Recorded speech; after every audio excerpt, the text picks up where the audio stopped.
Hello दोस्तों, कैसे हैं आप। आपके अपने यूट्यूब चैनल A3 एकेडमी में स्वागत है। तो चलिए, जैसे कि हम आज देखने वाले हैं, आप देख ही रहे होंगे मध्य प्रदेश के बारे में। और इसके पहले हमारे 2 पार्ट अपलोड हो चुके हैं, तो आप वहां जा करके देख लीजिए।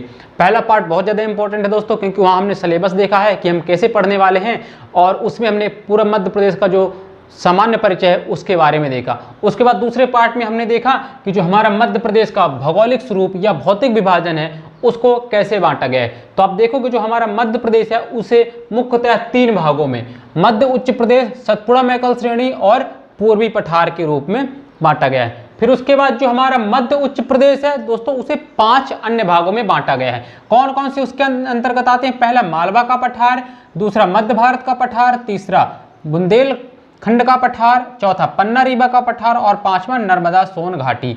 उसके बाद जो आप देख रहे होंगे जो छठा भाग होता है वह सतपुड़ा मैकल श्रेणी, ये सतपुड़ा मैकल श्रेणी, और जो आपका भाग है 7वां वो है बघेलखंड का पठार, या इसी को पूर्वी पठार के नाम से जाना जाता है। तो आप हमारे वीडियो जाकर के देख लीजिए, हम यहाँ पे सजेस्टेड वीडियो या जो आपका आई बटन होता है वहाँ पे दे देंगे लिंक। अब आगे आपको करना क्या है, अच्छे तरीके से प्रॉपर वे पे नोट्स बनाते चलना है। दोस्तों मैं आपको एक बात बताना चाहूँगा कि हमारी जो ऑफलाइन कोचिंग चलती है उसमें हमने एमपी पूरा कवर अप किया हुआ है, और इस बार जिन्होंने एमपीपीएससी दिया है तो उसमें करीब 32 से 33 क्वेश्चन आए हुए हैं दोस्तों, और एमपी के, जिसमें से 30+ क्वेश्चन सभी बच्चों ने अटेम्प्ट किए और सही के सही हैं। तो मैं आपको बता दूं, जितना क्वेश्चन मैं पढ़ाया हूं उसके बाहर का सिंगल प्रश्न नहीं आया हुआ है मध्य प्रदेश का। तो मध्य प्रदेश का आप टेंशन लेना छोड़ दीजिए, आप बस हमारे साथ प्रॉपर वे पे बनाते चलिए नोट्स। लेकिन आपको करना क्या है, देखिए कई बुक्स में डेटा कुछ अलग अलग दिया रहता है, तो यहाँ पे जो बताया जाएगा आपका डेटा जो 100% आपका ऑथेंटिक होगा वही उठाने वाले हैं हम। तो आप अच्छे से उसको बनाते चलिए। अब देखिए जो हमारा मध्य उच्च प्रदेश है उसे हमने बताया कि 5 भागों में बांटा गया है। कौन कौन सा? तो देखिए जो हमारा मध्य उच्च प्रदेश का पहला भाग है, तो पहला है, आप देख रहे होंगे, मालवा का पठार। जो बी नंबर पार्ट यानी कि दूसरा पार्ट है वह है मध्य भारत का पठार, मध्य भारत का पठार। वहीं अगर तीसरे की बात करें दोस्तों, तो तीसरा है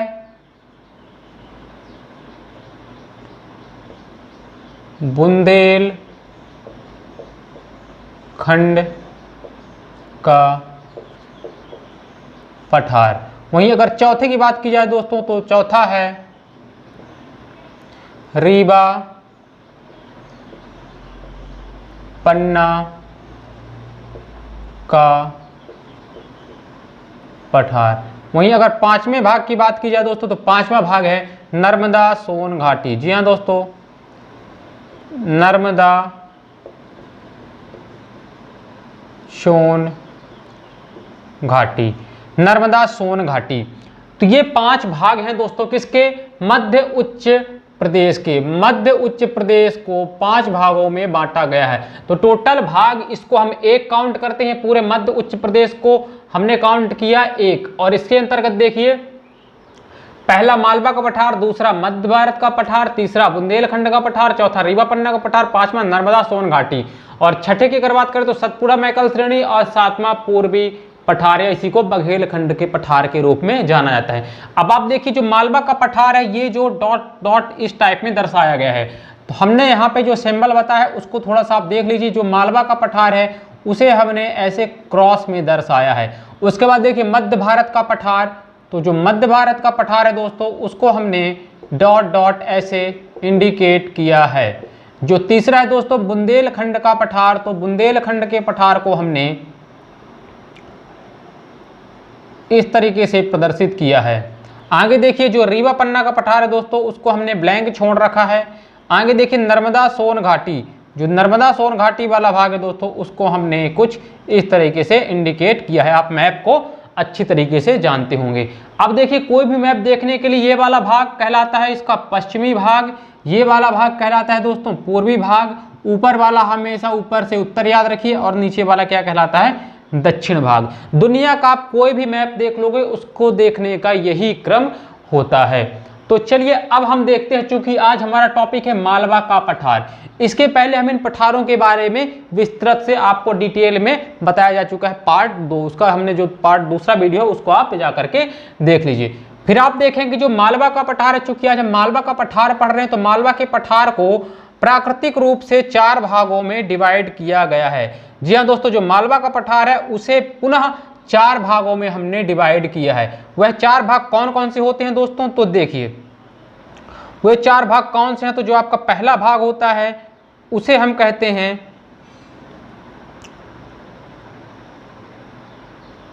उत्तर पूर्वी पठारी क्षेत्र। उसके बाद दूसरा देखिए, दूसरा है आपका देखिए मध्य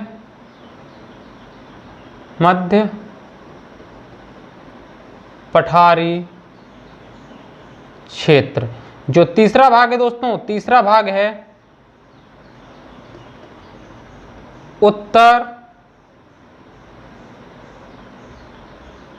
उत्तर पश्चिम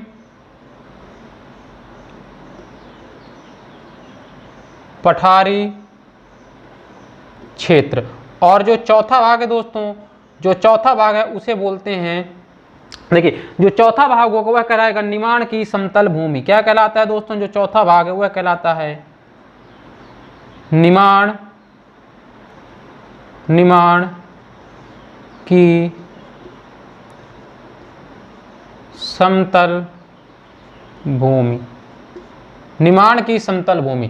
तो हमने देखा, चूंकि आज हम मालवा के पठार के बारे में पढ़ रहे हैं और मालवा के पठार को फिर 4 भागों में बांटा गया। पूरे मध्य प्रदेश को अगर बात की जाए तो पूरे मध्य प्रदेश को 7 भागों में बांटा गया है दोस्तों। फिर उसी तरह अगर बात की जाए तो मालवा के पठार को, तो मालवा के पठार को 4 भागों में, कितने भागों में दोस्तों, 4 भागों में, 4 प्राकृतिक भागों में। कैसे भाग हैं दोस्तों, ये प्राकृतिक भाग हैं। 4 प्राकृतिक भागों में बांटा गया है। कौन कौन सा क्षेत्र है दोस्तों, तो आप बताओगे। पहला जो हमारा क्षेत्र है वह क्षेत्र कहलाता है उत्तर पूर्वी पठारी क्षेत्र। दूसरा कहलाता है मध्य पठार क्षेत्र, या इसी को केंद्रीय पठार क्षेत्र कहते हैं, केंद्रीय पठार क्षेत्र कहते हैं। तीसरा अगर बात की जाए तो उत्तर पश्चिमी पठार क्षेत्र, और चौथा बात की जाए तो निमाण की समतल भूमि कहलाती है दोस्तों। तो अब देखिए, जो उत्तर पूर्वी पठारी क्षेत्र कहलाता है इसे दसार्ण क्षेत्र के नाम से भी जाना जाता है। दसार्ण क्षेत्र के नाम से भी जाना जाता है, जिसके अंतर्गत विदिशा के आसपास के क्षेत्र आते हैं। विदिशा के आसपास के क्षेत्र आते हैं, ये वाला भाग आता है दोस्तों। वहीं अगर बात की जाए तो मध्य पठारी क्षेत्र, तो मध्य पठारी क्षेत्र की अगर बात की जाए तो मेवाड़ से लगा हुआ क्षेत्र। जी हाँ दोस्तों, मेवाड़ से लगा हुआ क्षेत्र और पूरा का पूरा मंदसौर, साथ में कुछ नीमच वाला क्षेत्र आता है। तो आप बोलोगे इसके अंतर्गत मेवाड़ से लगा हुआ क्षेत्र, यानी कि मुख्यतः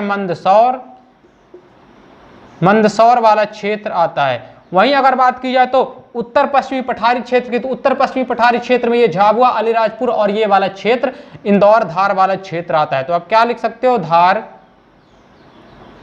धार का क्षेत्र। आगे देखिए निमाण की समतल भूमि। तो निमाण की समतल भूमि के अंतर्गत दोस्तों आता है, निमाण वाले समतल क्षेत्र के अंतर्गत आता है जिसे अनूप क्षेत्र पहले कहा जाता था। अनूप क्षेत्र आता है, अनूप वाला क्षेत्र आता है निमाण क्षेत्र के अंतर्गत। तो ये आपको याद रखना है, ये आपको याद रखना है। आगे चलिए,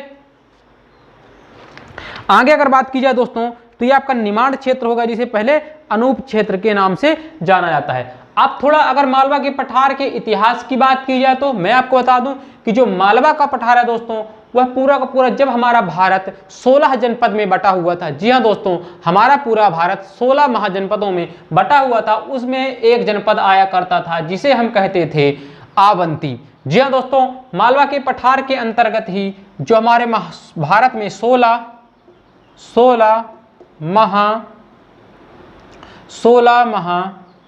जनपद आते थे, उन 16 में से एक था दोस्तों आपका कौन सा, आप बोलोगे आवंती। आवंती आता था दोस्तों। और देखिए आवंती की अगर बात की जाए तो आवंती को 2 भागों में डिवाइड किया गया था। जी हाँ दोस्तों, आवंती को पुनः 2 भागों में डिवाइड किया गया था दोस्तों।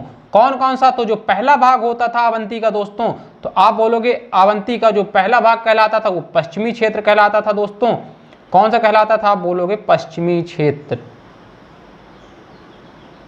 पश्चिमी क्षेत्र। और जो दूसरा कहलाता था दोस्तों, दूसरा जो कहलाता था वो क्या कहलाता था? पूर्वी क्षेत्र, पूर्वी क्षेत्र। अगर पश्चिमी क्षेत्र की बात की जाए दोस्तों, तो इसकी राजधानी, पश्चिमी क्षेत्र की राजधानी हुआ करती थी उज्जैनी। जी हाँ दोस्तों, जिसे उज्जैन भी कहा जाता, उज्जैनी। और वहीं अगर बात की जाए तो पूर्वी क्षेत्र, तो पूर्वी क्षेत्र के अंतर्गत आता था दोस्तों क्षेत्र, इसे क्या बोलते थे? दसार्ण। क्या बोलते थे दोस्तों? दसार्ण। जिसकी राजधानी क्या हुआ करती थी? जिसकी राजधानी हुआ करती थी दोस्तों, राजधानी हुआ करती थी विदिशा, जिसकी राजधानी हुआ करती थी विदिशा। तो ये आपको याद रखना है कि जो मध्य प्रदेश का मालवा का पठार है वह ऐतिहासिक परिदृश्य से भी बहुत ज़्यादा महत्वपूर्ण है, क्योंकि जब हमारा भारत 16 महाजनपदों में विभक्त था, उसमें से एक, इन 16 में से एक हुआ करता था आवंती। जो आवंती क्षेत्र है यह मालवा के अंतर्गत ही आता है, और आवंती क्षेत्र भी दो भागों में डिवाइड था, जिसे हम पश्चिमी क्षेत्र कहते थे, जिसकी राजधानी उज्जैनी हुआ करती थी। वहीं अगर पूर्वी क्षेत्र की बात की जाए तो पूर्वी क्षेत्र के अंतर्गत या इसी को दसार्ण के नाम से भी जाना जाता था, जिसकी राजधानी हुआ करती थी दोस्तों विदिशा। तो ये आपको याद रखना है। अब चलते हैं कुछ फैक्ट्स के ऊपर। आप इसका स्क्रीनशॉट ले लीजिए, आप इसका स्क्रीनशॉट ले लीजिए आराम से। देखिए अभी हमने क्या पढ़ा, थोड़ा सा देख लीजिए। हमने पढ़ा मध्य प्रदेश का जो भौतिक स्वरूप है, उसमें आज हम देख रहे हैं मालवा के पठार में। इसके पहले वाला जो वीडियो था उसमें हमने देखा था कि जो हमारा मध्य प्रदेश का भौतिक स्वरूप है वह पहले 3 भागों में, मध्य उच्च प्रदेश, सतपुड़ा मैकल श्रेणी और पूर्वी पठार में डिवाइड था। उसके बाद आप देखिए जो मध्य उच्च प्रदेश था वह पुनः 5 भागों में बटा हुआ था। मालवा का पठार, मध्य भारत का पठार, बुंदेलखंड का पठार, रीवा पन्ना का पठार और नर्मदा सोन घाटी। उसके बाद हमने देखा मालवा का पठार पुनः 4 प्राकृतिक भागों में विभाजित है, जिसके अंतर्गत पहला आता है उत्तर पूर्वी पठारी क्षेत्र यानी कि दसार्ण क्षेत्र। उसके बाद मध्य पठारी क्षेत्र, जिसके अंतर्गत मंदसौर या मेवाड़ वाला क्षेत्र आता था। तीसरा पार्ट है दोस्तों हमारा उत्तर पश्चिमी पठारी क्षेत्र, जो धार से लगा हुआ क्षेत्र है। और जो लास्ट वाला क्षेत्र है दोस्तों निमाड़ की समतल भूमि, यानी यह नर्मदा सोन घाटी से लगा हुआ क्षेत्र, ये वाला नर्मदा सोन घाटी वाला क्षेत्र आता है, जिसको अनूप क्षेत्र भी कहा जाता है। उसके बाद हमने देखा दोस्तों कि जो हमारा मालवा का पठार है ऐतिहासिक दृष्टि से भी महत्वपूर्ण है, क्योंकि जब हमारा भारत 16 महाजनपदों में डिवाइड था, उन 16 में से एक आता था हमारा आवंती। और आवंती की बात कीजिए दोस्तों तो आवंती पुनः 2 भागों में डिवाइड था, एक पश्चिमी क्षेत्र कहलाता था, दूसरा पूर्वी क्षेत्र। तो जो पश्चिमी क्षेत्र था दोस्तों आवंती का, उसकी राजधानी उज्जैनी हुआ करती थी, और जो आपका पूर्वी क्षेत्र या दसार्ण क्षेत्र कहलाता था उसकी राजधानी विदिशा हुआ करती थी। तो ये आपको याद रखना है। आप इसका स्क्रीनशॉट लीजिए, हम चलते हैं फिर आगे।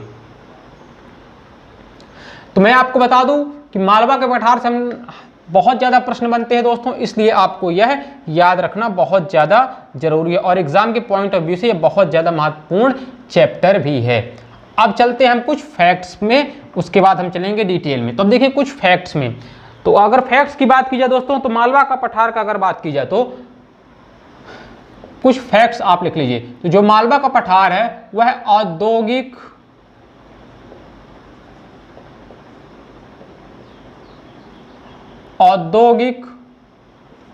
व कृषि, औद्योगिक व कृषि क्षेत्र का केंद्र है, औद्योगिक व कृषि क्षेत्र का केंद्र है। वहीं अगर दूसरी बात की जाए तो मालवा के पठार के ठीक मध्य से कर्क रेखा गुजरती है। मालवा के पठार को कर्क रेखा 2 भागों में विभाजित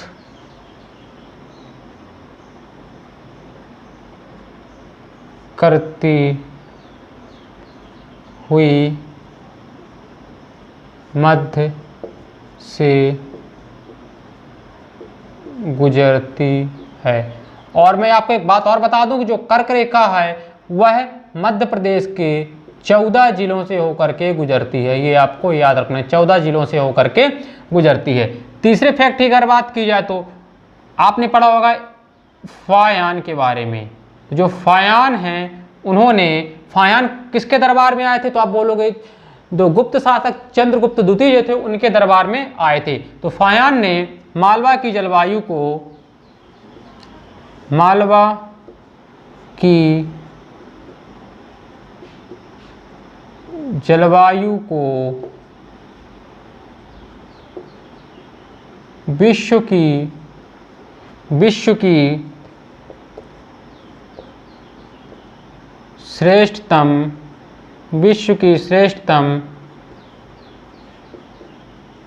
जलवायु कहा है। अगले फैक्ट की दोस्तों अगर बात करें तो कई बार पेपर में आ चुका है यह फैक्ट। मालवा के पठार को गेहूं की डलिया भी कहा जाता है। ये फैक्ट आपको याद रखने हैं। अगले फैक्ट की अगर बात की जाए दोस्तों तो अगला फैक्ट लिखिए। अगला फैक्ट आपको लिखना है मालवा का पठार, मालवा का पठार काली मिट्टी निर्मित पठार है। अब देखिए काली मिट्टी निर्मित पठार है, इसी कारण से काली मिट्टी में सर्वाधिक जल धारण क्षमता होती है। जी हाँ दोस्तों, काली मिट्टी की अगर बात की जाए तो इसमें जल ग्रहण क्षमता सर्वाधिक होती है और इसलिए इसे स्वतः जुती हुई मिट्टी भी कहा जाता है। इसे रेगुर मिट्टी या कपासी मिट्टी के नाम से भी जाना जाता है। अगले फैक्ट की अगर बात करें दोस्तों तो मैं आपको बता दूं कि जो मालवा का पठार है वह दक्कन ट्रैप, जी हाँ दोस्तों, जो दक्कन चट्टाने हैं उनमें से बेसाल्ट चट्टानों से मिलकर के बना है दोस्तों। दक्कन क्रैप, जो दक्कन क्रम है उसकी बेसाल्ट चट्टानों से मिलकर के निर्मित है। तो आप बताओगे अगला फैक्ट, मालवा का पठार, मालवा का पठार दक्कन युक्त, आप बताओगे मालवा का पठार दक्कन युक्त बेसाल्ट चट्टानों से बना है, बेसाल्ट चट्टानों से बना है। तो दोस्तों ये फैक्ट्स आपको अच्छे से सेम पूरे के पूरे फैक्ट्स, कितने फैक्ट हमने बताया, 1 2 3 4 5 6 फैक्ट हो गए। 7वां फैक्ट लिखिए दोस्तों, आप इसका स्क्रीनशॉट लीजिए, फिर मैं इसको मिटाता हूं। नीचे का दिख रहा है या नहीं?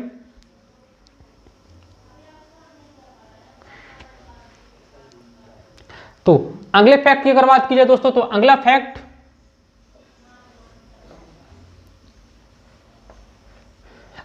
अगर देखी जाए दोस्तों तो देखिए अगला फैक्ट, मालवा के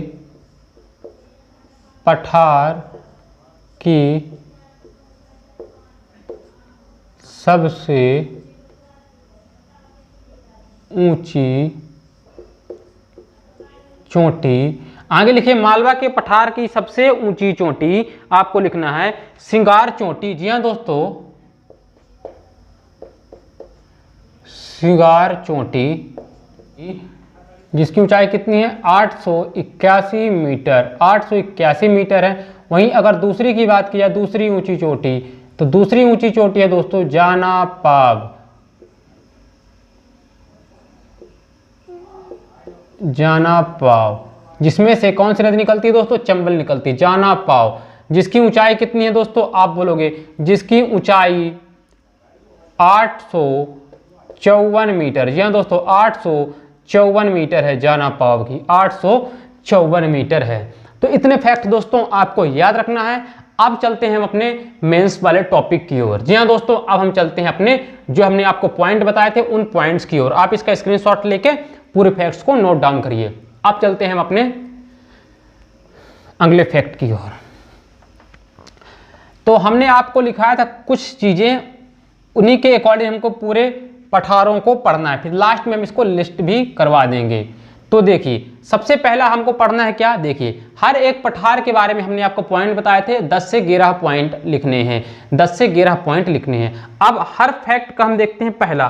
तो पहला जो हम लिखेंगे, पहला हर एक पठार में पहला पॉइंट हम लिखेंगे उसकी स्थिति। क्या लिखेंगे दोस्तों, हम लिखेंगे सबसे पहले उसकी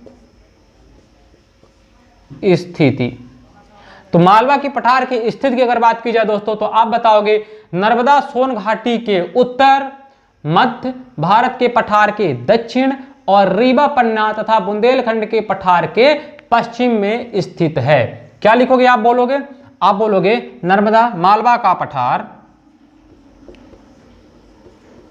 मालवा का पठार, मालवा का पठार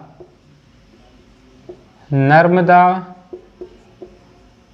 सोन घाटी के, नर्मदा सोन घाटी के उत्तर, मध्य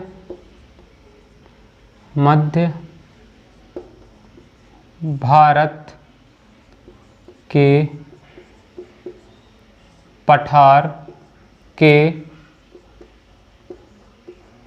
दक्षिण व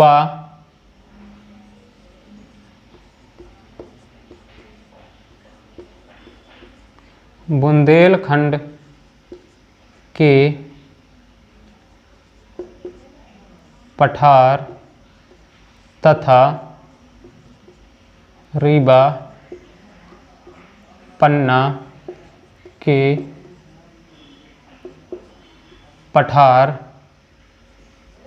के पश्चिम दिशा में स्थित है। कि आप बताओगे स्थिति। तो इसी तरह न केवल आपको रीवा पन्ना का पठार, बाकी दूसरे का भी स्थिति यही लिखनी है। कि जैसे आपसे पूछ लेता है कि आप बताइए नर्मदा सोन घाटी की स्थिति, तो आप बताओगे मालवा के पठार के दक्षिण और सतपुड़ा मैकल श्रेणी के उत्तर में स्थित है। वहीं अगर पूछता है बुंदेलखंड का पठार, तो आप बताओगे बुंदेलखंड का पठार जो है मालवा के पठार के उत्तर पूर्व, जी हाँ दोस्तों, उत्तर पूर्व तथा रीवा पन्ना के पठार के, अगर बात की रीवा पन्ना के पठार के उत्तर पश्चिम में स्थित है। इसी तरह आपको पूरे पठार की स्थिति बतानी है, तो मैंने एक की लिखवा दी, किसकी, मालवा के पठार की स्थिति आपको बताना है कैसे स्थित है। उसके बाद दोस्तों स्थिति के बाद अब बताओगे क्षेत्रफल। जी हाँ दोस्तों, दूसरा पॉइंट आप बताओगे क्षेत्रफल। क्या आप लिखोगे दोस्तों, क्षेत्रफल। तो क्षेत्रफल आप बताओगे मालवा के पठार का क्षेत्रफल कितना है, आप बोलोगे सर 88,222 वर्ग किलोमीटर। जी हाँ दोस्तों, क्षेत्रफल 88,222 वर्ग किलोमीटर। वहीं अगर बात की जाए तो संपूर्ण मध्य प्रदेश का यह है, संपूर्ण मध्य प्रदेश की अगर बात की जाए तो यह है 28.62% है।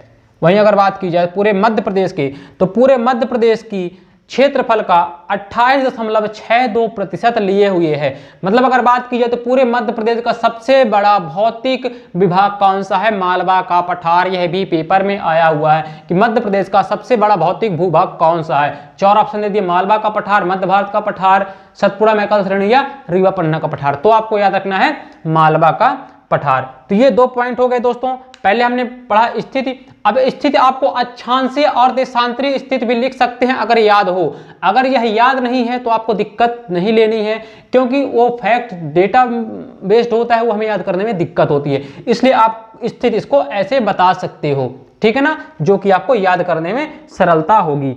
अब चलते हैं तीसरे फैक्ट की ओर दोस्तों। तो इसको हम मिटाते हैं, आप लिख लीजिए तीसरे की अगर बात करते हैं, आप इसको लिख लीजिए, साथ में नोट्स बनाते चलिए, बाद का बाद रह जाएगा।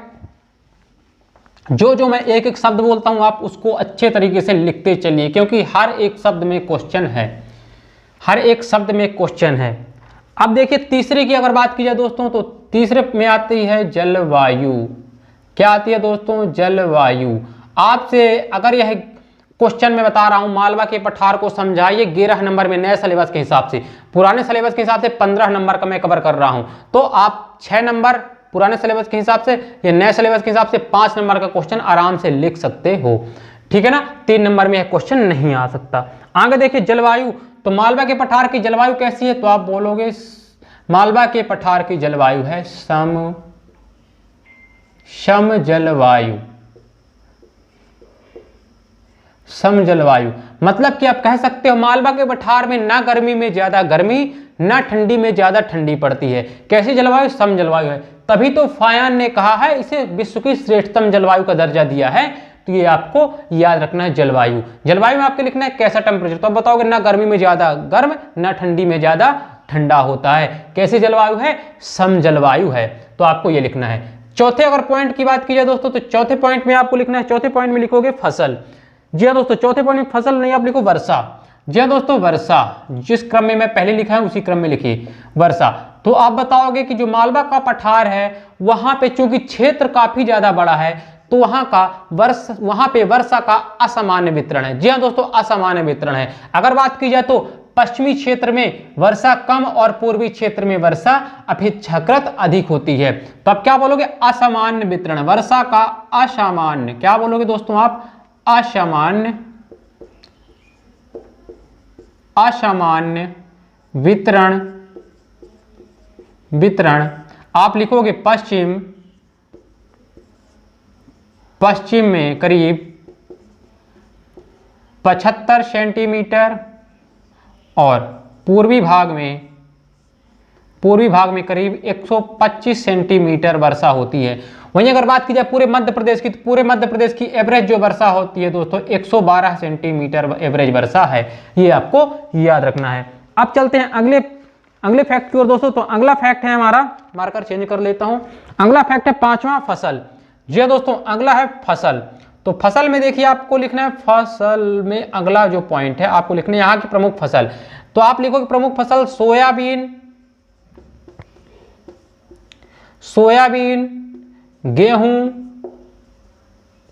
गेहूं और चना, यहाँ की प्रमुख फसलें हैं आदि। और भी बहुत सारी फसलें होती है क्योंकि मिट्टी यहाँ की बहुत ज्यादा अच्छी है। तो सोयाबीन, गेहूं, चना आदि, ये आपको फसल वाले पॉइंट में लिखना है। आगे चलिए, आगे लिखिए 6वां पॉइंट। जी हाँ दोस्तों, 6वें पॉइंट में आपको लिखना है वन। अगर वन की बात की जाए दोस्तों तो आप लिखिए वन। तो अगला पॉइंट है वन। वन में आप लिखोगे कि मालवा के पठार में करीब 39 से 40%, मतलब कुल भूभाग का 39 से 40% क्षेत्रफल पर वन है। और वन कैसे हैं आप बताओगे? उष्णकटिबंधीय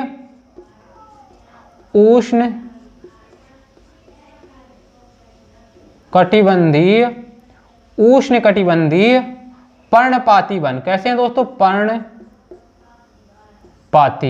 उष्णकटिबंधीय पर्णपाती वन यहाँ पे पाए जाते हैं। अब उष्णकटिबंधीय पर्णपाती वन क्या होते हैं दोस्तों?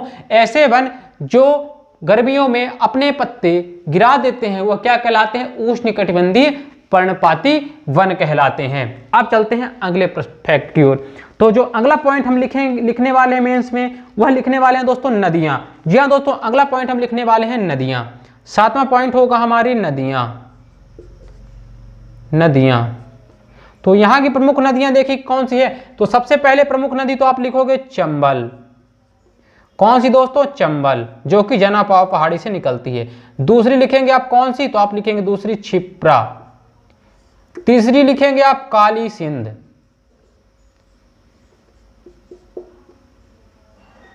और चौथी लिखेंगे बेतवा। ये प्रमुख नदियां हो गई।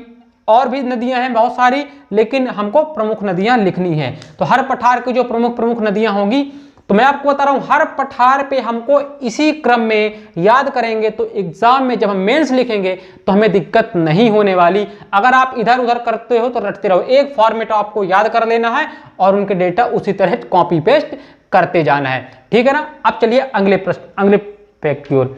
तो आगे देखिए 7 हो गए, आप इनको लिखिए जल्दी से। आगे देखिए 8वां फैक्ट। तो 8वें हमको क्या लिखना है, जो 8वें पॉइंट में हमको मेंस में लिखना है, जो 8वां पॉइंट है उसमें लिखना है मिट्टी। जी हाँ दोस्तों, हमें क्या लिखना है, मिट्टी। तो आप मिट्टी क्या लिखोगे, इस क्षेत्र में कौन सी मिट्टी पाई जाती है, तो आप लिखोगे काली, काली मिट्टी का क्षेत्र है यह। कैसा क्षेत्र है, काली मिट्टी का क्षेत्र है, काली मिट्टी का क्षेत्र है। आगे लिखिए, आपको हर क्षेत्र की मिट्टी भी लिखना है। 9वां पॉइंट में लिखिए, ज्यादा लिखेंगे तो पेज भर जाएंगे, आपको कम शब्दों में कम जगह पे ज्यादा से ज्यादा नॉलेज दिखाना है। इसीलिए आप देखिए पहले क्या होता था, जो हमारे 3 मार्क्स के क्वेश्चन आते थे उनको 20 से 25 शब्दों में लिखना होता था, लेकिन अब शब्द सीमा को घटा दिया है, शब्द सीमा कर दिया है 10 शब्द। उसी तरह जो 6 नंबर के पहले प्रश्न आते थे उनको हमको लिखना होता था दोस्तों 100 शब्दों में, अब उनकी भी शब्द सीमा घटा के कितने लिख दिया, कर दिया दोस्तों। क्वेश्चन जो 6 नंबर का होता क्वेश्चन कर दिया 5 नंबर का, और शब्द सीमा 100 की जगह 50। आप देखिए जब एक पेज उठाते हो, मतलब कि जब आप एक पेज उठाते हो, कोई भी एक पेज मैं लेता हूं तो देखिए जैसे एक पेज उठाते हो तो एक पेज जब आप कॉपी में लिखते हो इसमें करीब 25-20 लाइनें होती हैं और एक लाइन में करीब 5 शब्द होते हैं। तो आप मान के चलिए कि इसमें करीब करीब एक पेज मतलब 100 होता है, 100 शब्द। तो आपको 50 शब्दों में मतलब 5 नंबर वाला प्रश्न आधे पेज में लिखना है। तो यहाँ पे आते हैं 100 शब्द और इधर आते हैं 200 शब्द, मतलब 11 नंबर वाले को आपको इधर भी लिखना है और इधर, बस इतना ही लिखना होता है, ठीक है ना। तो अब मैं जितना आपको पॉइंट लिखवा रहा हूं वो आप सफिशिएंट है, क्योंकि आपका 2-3 पेज भरने वाले हैं। तो आपको अच्छे तरीके से एक एक लाइन में इस तरह लिख, तो मिट्टी काली मिट्टी। अब ज्यादा डीप में नहीं जाना कि आप काली मिट्टी के प्रकार में जाओ, नहीं, इतना समय नहीं होता है, इसलिए आपको याद रखना है। अब देखिए 9वें फैक्ट की अगर बात करते हैं दोस्तों, तो 9वें में आपको लिखना है जिले। तो इसके अंतर्गत जिले कौन कौन से आते हैं, तो जिले लिखिए।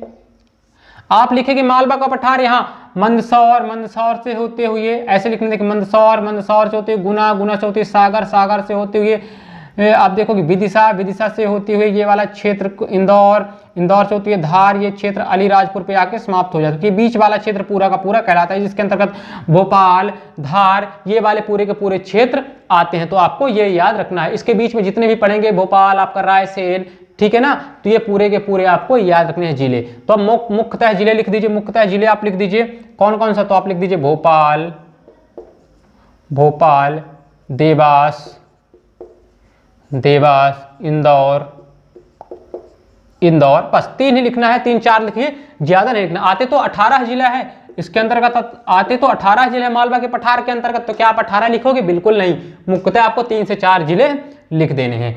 अब देखिए आपको 10वें पॉइंट में क्या लिखना है, तो जो आपका 10वां पॉइंट है वहां पे लिखना है उद्योग। 10वें पॉइंट में लिखना है दोस्तों उद्योग। अब उद्योग में आप क्या लिख सकते हो, लिख सकते हो आप कृत्रिम रेशा उद्योग, कृत्रिम रेशा उद्योग। कृत्रिम रेशा उद्योग कहां है, आप बोलोगे नागदा, नागदा।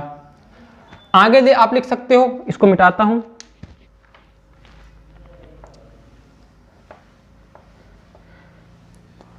आगे आप लिख सकते हो सूती वस्त्र उद्योग, सूती वस्त्र उद्योग भोपाल, भोपाल, इंदौर। आगे आप लिख सकते हो इलेक्ट्रॉनिक कॉम्प्लेक्स, जी हां दोस्तों, इलेक्ट्रॉनिक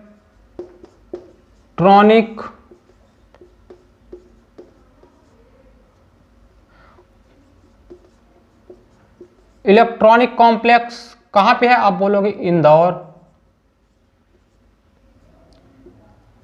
इंदौर। आगे आप लिख सकते हो चमड़ा,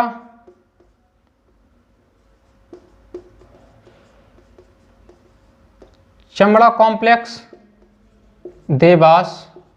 तो आप इस तरह कुछ उद्योग लिख सकते हो 10वें पॉइंट में। आगे आप लिखोगे 11वां पॉइंट, नए सिलेबस के हिसाब से आपको 11वां पॉइंट ही देना है, तो 11वां पॉइंट में आप लिख सकते हो जनजातियां। क्या लिख सकते हो तो इस क्षेत्र में जनजातियां, जनजातियां। तो आप जनजाति में लिख सकते हो भील, भील, भिलाला, भील, भिलाला। ठीक है, 2 ही आपको लिखना है मुख्यतः जनजातीय सभी फैक्ट में। आगे भी अगर आप लिख सकते हो तो लिख सकते हो बरेला, मीना आदि, बरेला मीना भी लिख सकते हो, तो ये आपको याद रखने, भील, भिलाला मुख्यतः। वहीं अगर अगले की बात की जाए दोस्तों, तो अगले फैक्ट की बात की जाए तो जो 12वां पॉइंट आप लिखोगे तो 12वें पॉइंट में आप लिख सकते हो पर्यटन। क्या लिख सकते हो दोस्तों? पर्यटन। पर्यटन में क्या लिख सकते हो? महाकालेश्वर, महाकालेश्वर लिख सकते हो, फेमस है जो याद है, महाकालेश्वर उज्जैन। दूसरा लिख सकते हो आप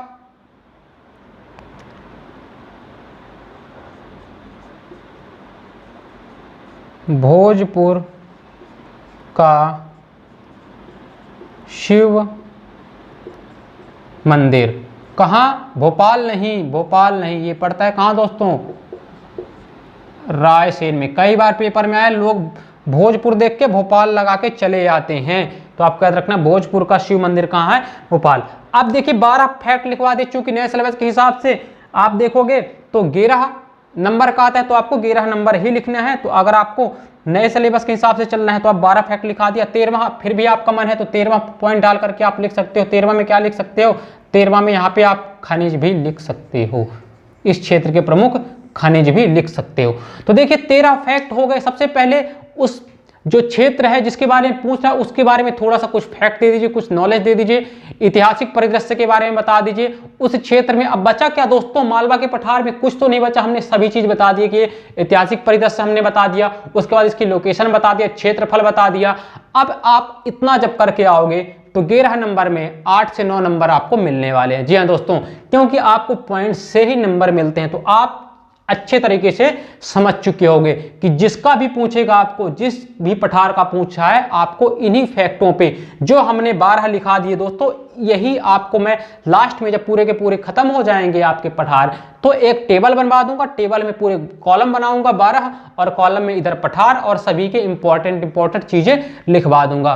तो आपको अच्छे तरीके से आज हमारा यह क्लास है। अब आपको करना क्या है, आगे के जो पठार हैं उनको 2-3 वीडियो में हम कवर कर लेंगे। अब वहां पे 2-2-3-3, क्योंकि यह बड़ा पठार था इसलिए यहां से क्वेश्चन ज्यादा बनते थे, इसलिए इसको हमने अच्छे से कवर अप किया। अब जो पठार है इनको हम जल्दी से कवर अप करने वाले हैं। लेकिन एक बात आपको बता दूं, जल्दी से आप सोच रहे हो कि मैं कुछ स्किप करने वाला हूं। जी नहीं दोस्तों, एक फैक्ट मैं स्किप नहीं करने वाला हूं। आपको अच्छे से पढ़ते जाना है और नोट्स बनाते चलना है। यकीन मानिए, एक बार A3 एकेडमी से जुड़िए तो और भरोसा बनाइए तो देखिएगा आपसे MP का सिंगल क्वेश्चन ऐसा नहीं होगा कि जो ना बने।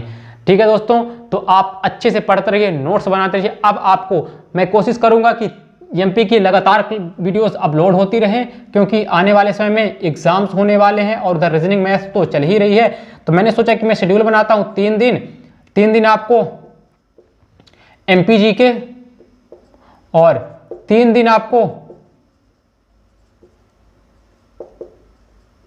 रीजनिंग की क्लास दे सकूं। और जो एक दिन होगा दोस्तों उस पे हम जो MP के 3 दिन पढ़ाएंगे, 3 दिन पढ़ाने के बाद जो हम पढ़ाएंगे तो एक दिन सप्ताह में इसका हम MCQ टेस्ट भी लाते रहेंगे, जिससे आपको पता चलता रहेगा कि पेपर में किस टाइप के क्वेश्चन आते हैं। और पूरे क्वेश्चन वहां से उठाऊंगा जो एग्जाम में आते हैं। तो ये आपका पूरा का पूरा शेड्यूल जल्दी जारी कर दिया जाएगा। उसी तरह अमित सर भी 3 दिन मैथ्स और 3 दिन आपको पॉलिटी पढ़ाएंगे और एक दिन में पॉलिटी की MCQ इसी तरह से आने वाला है। तो आपको जल्दी शेड्यूल आपको बता दिया जाएगा।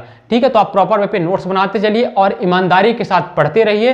ठीक है ना? तो चलिए, आपने हमें सुना, आपका बहुत बहुत धन्यवाद। खुश रहिए, मस्त रहिए और मिलते हैं हम अपने नेक्स्ट वीडियो में। तब तक के लिए जय हिंद, जय भारत।